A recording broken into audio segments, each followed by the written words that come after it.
कि एससी व एसटी वर्गों को आरक्षण देते समय क्रीमी लेयर लागू करने तथा इन वर्गों के लोगों का उप वर्गीकरण यानी कि सब क्लासिफिकेशन करके समूचे आरक्षण को ही इनके समूचे आरक्षण को एक प्रकार से खत्म कर दिया गया है, अर्थात निष्प्रभावी बना दिया गया है। इसके संबंध में अपनी बात रखी थी। इसी विषय पर कल दिनांक 9 अगस्त 2024 को टेलीविजन के चैनलों में यह दर्शाया गया कि बीजेपी के एससी व एसटी के सभी सांसद माननीय प्रधानमंत्री जी से मिले हैं और उन्होंने भी प्रधानमंत्री जी को माननीय सुप्रीम कोर्ट के इस निर्णय से आरक्षण खत्म होने की स्थिति उत्पन्न हो गई है इससे अवगत कराया, जिस पर माननीय प्रधानमंत्री जी ने उन्हें ये आश्वासन दिया कि एससी व एसटी वर्गों के आरक्षण में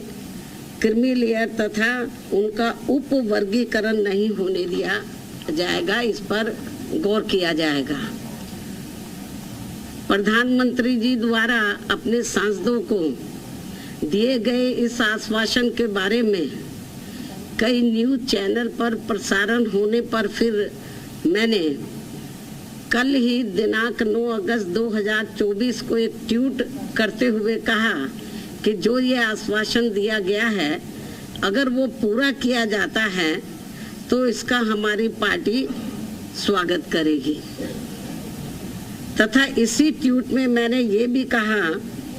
कि परंतु इस आश्वासन को तो तभी पूरा किया जा सकता है जब केंद्र सरकार वर्तमान में चल रहे संसद सत्र में ही एक संविधान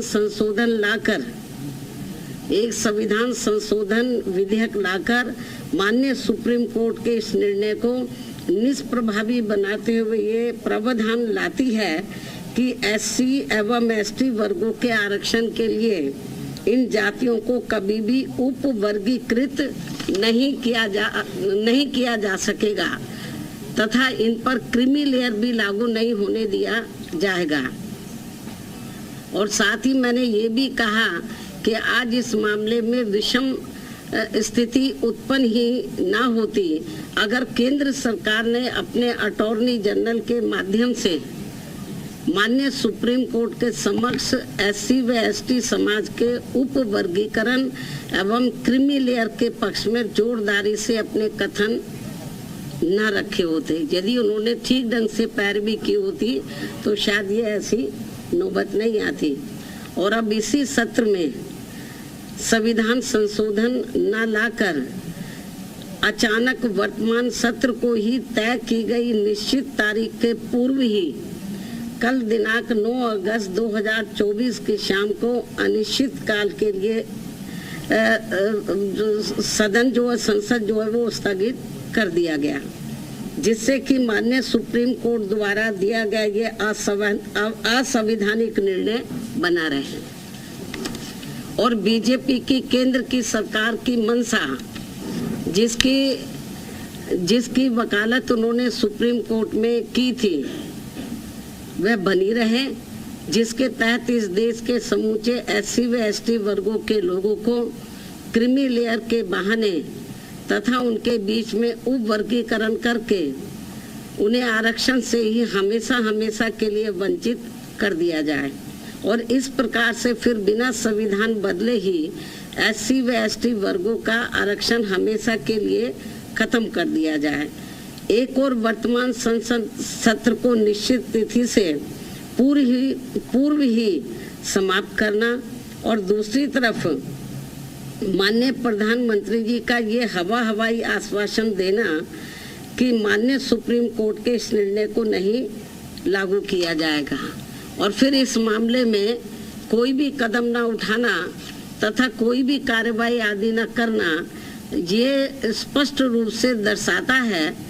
कि या तो माननीय प्रधानमंत्री जी द्वारा इस तरह का कोई आश्वासन अपने एससी एसटी वर्गों के सांसदों को दिया ही नहीं गया है या फिर ऐसा आश्वासन केवल इन वर्गों के लोगों को भ्रमित व गुमराह करने के लिए ही दिया गया है और इसीलिए अभी तक आधिकारिक तौर से माननीय प्रधानमंत्री जी द्वारा प्रेस के माध्यम से या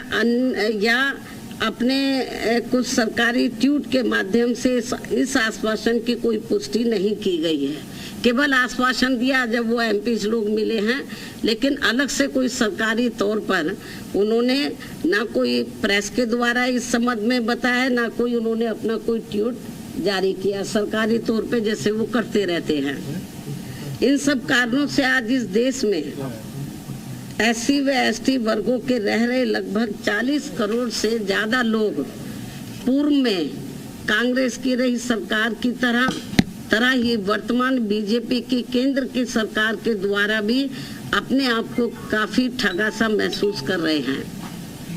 जिनको कि यहाँ वर्षों से छुआछूत एवं अनेकों अन्य शोषण व उत्पीड़न आदि सहने पड़े हैं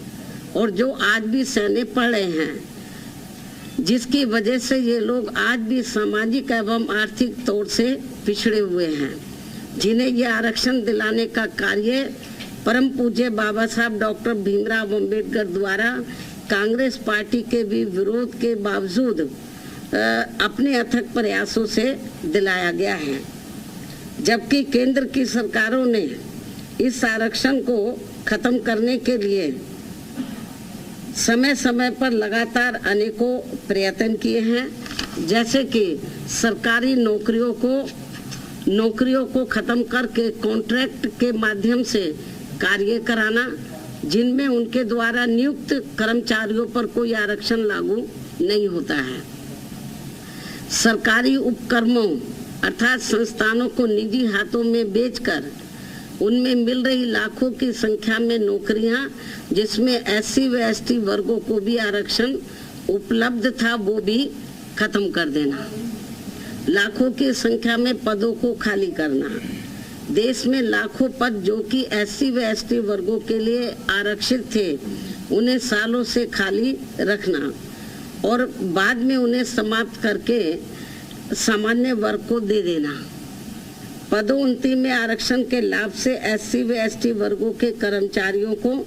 पहले ही माननीय सुप्रीम कोर्ट के एक पूर्व निर्णय जो कि नागराज के केस में दिया गया था, उसके तहत खत्म कर दिया गया था तथा जिस निर्णय को निष्प्रभावी बनाने के लिए संसद में संवैधानिक संशोधन विधेयक बीएसपी के अथक प्रयासों से राज्यसभा में तो पारित हो गया था, परंतु उसके बाद वह लोकसभा में आज तक भी पास करने के लिए नहीं लाया गया है। और ये वही बिल है जिसको कि समाजवादी पार्टी ने अपने सांसदों के द्वारा कांग्रेस एवं बीजेपी के साथ मिलकर संसद के अंदर ही हार दिया था। और अब इसी प्रकार ही भाजपा की केंद्र सरकार ने अपने वकील अटॉर्नी जनरल के माध्यम से सुप्रीम कोर्ट में उप वर्गीकरण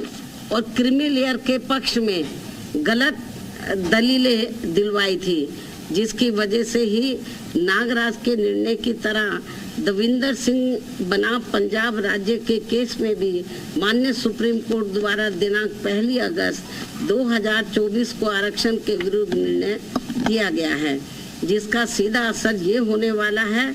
कि अब संपूर्ण एससी व एसटी वर्गों को आरक्षण प्राप्त नहीं हो सकेगा, क्योंकि इस निर्णय के अंदर ऐसी व्यवस्था कर दी गई है कि अब पूरे देश में राज्य सरकारें अपने अपने राजनीतिक फायदे के हिसाब से एससी व एसटी वर्गों के लोगों को आपस में ही लड़वाने का काम करेंगी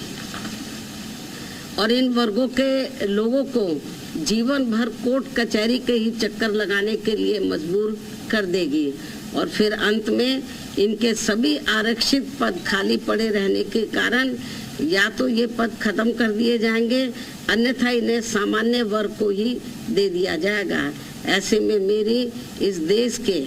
सभी एससी व एसटी वर्गों के सांसदों एवं एमएलए व एमएलसी तथा अन्य राजनीतिक पदों पर बैठे लोगों से भी,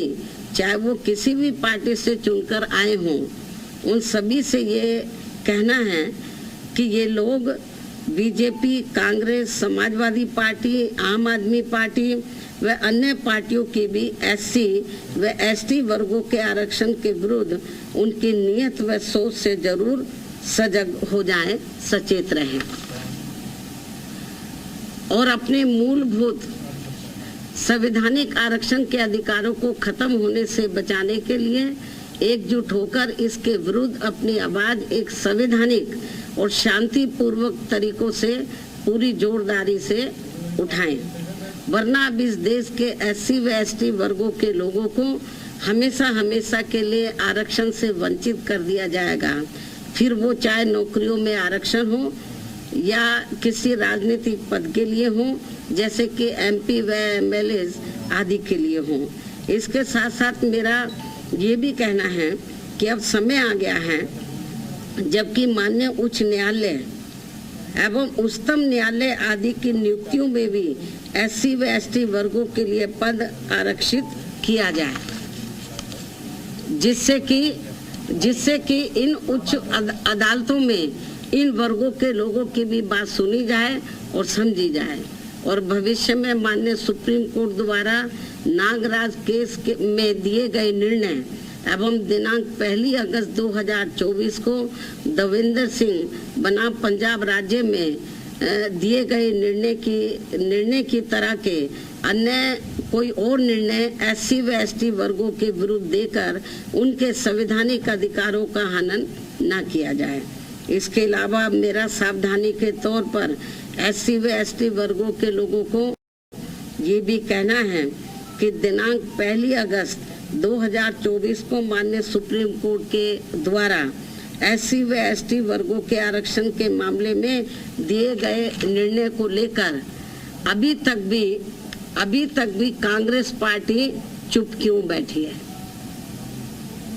अभी तक भी कांग्रेस पार्टी चुप क्यों बैठी है? इन वर्गों को ये भी सोचने की बात है। इस पार्टी के बारे में इन वर्गों को ये भी सोचने की बात है। इसके साथ ही जहां इस पार्टी की यानी कि कांग्रेस पार्टी की अपनी राज्य सरकारें हैं, तो वहां ये पार्टी अभी तक भी अपनी स्थिति क्यों नहीं स्पष्ट कर पा रही है? अर्थात वहां भी ये पार्टी चुप क्यों बैठी है? या फिर ये कहे कि हम इस निर्णय को यानी कि कांग्रेस पार्टी इस निर्णय को ही मानते हैं और इस पर ही अमल करते हैं जो अभी 1 अगस्त 2024 को माननीय सुप्रीम कोर्ट ने दिया है। इसके साथ साथ आम आदमी पार्टी, जिनकी पंजाब व दिल्ली में भी इनकी अपनी सरकार है, ये पार्टी भी इस मामले में अपनी स्थिति स्पष्ट करें कि ये पार्टी इस निर्णय को वहां लागू करेगी या नहीं। इस प्रकार इन पार्टियों की भी इस दोगली नीति से एससी व एसटी वर्गों के लोग जरूर सावधान रहें, जिन्होंने इस बार देश में 18वीं लोकसभा के हुए आम चुनाव में खासकर आरक्षण व संविधान को बचाने के नाम पर इन वर्गों का वोट हासिल करके अपनी अधिकांश सीटें जीत ली हैं, अपनी अधिकांश सीटें जरूर जीत ली हैं और अपनी एकमात्र हितैषी पार्टी बीएसपी को नुकसान पहुंचा दिया है। और अब अंत में मेरा इन जैसी अन्य सभी पार्टियों से भी यही अनुरोध है कि वे भी इस देश के करोड़ों एससी व एसटी वर्गों के लोगों के समक्ष इस निर्णय के मामले में अपनी अपनी पार्टी का स्टैंड जल्दी ही स्पष्ट करें, ताकि सही स्थिति इन वर्गों के सामने आ सके। बाकी जो पार्टियां चुप बैठी हुई हैं, अपनी स्थिति स्पष्ट करें। चुनाव में तो ये बड़ी बड़ी बातें कर रहे थे संविधान बचाने की, आरक्षण बचाने की। अब ये जो 1 अगस्त को जो अभी रिसेंटली अभी जो निर्णय आया है, उस निर्णय पर तो अब ये संविधान नहीं दिखा रहे किसी को। अब ये आरक्षण की बात नहीं कर रहे कांग्रेस पार्टी एंड कंपनी के लोग और भी पार्टियों के लोग, तो अभी नहीं ये संविधान की बात कर रहे, ना इनके आरक्षण की बात कर रहे। तो इसलिए मेरा यही कहना है इन सभी पार्टियों से, चाहे बीजेपी है, कांग्रेस है, केवल आश्वासन देने से बीजेपी की ओर से आश्वासन आया, माननीय प्रधानमंत्री जी द्वारा केवल आश्वासन आया है। आश्वासन से काम नहीं चलेगा। इन लोगों को SC ST वर्गों को जो इस फैसले से, इस निर्णय से नुकसान हो रहा है, तो उस पर वो अपना सही स्टैंड ले। और ये कोई केवल आश्वासन से या गौर करने से, माननीय प्रधानमंत्री जी ने जो कहा है कि हम गौर करेंगे, आश्वासन दिया, उससे काम नहीं चलेगा। इसका बड़ा भारी नुकसान इन वर्गों के लोगों को हो रहा है। बेहतर तो यही होता कि कल जो इन्होंने 2-3 दिन पहले ही संसद के दोनों सत्र जो इन्होंने अनिश्चित काल के लिए स्थगित कर दिए हैं, बेहतर यही होता कि इसको ये अनिश्चित काल की बजाय तो ये थोड़े समय इसको ये नहीं करते, इसको कंटिन्यू रखते।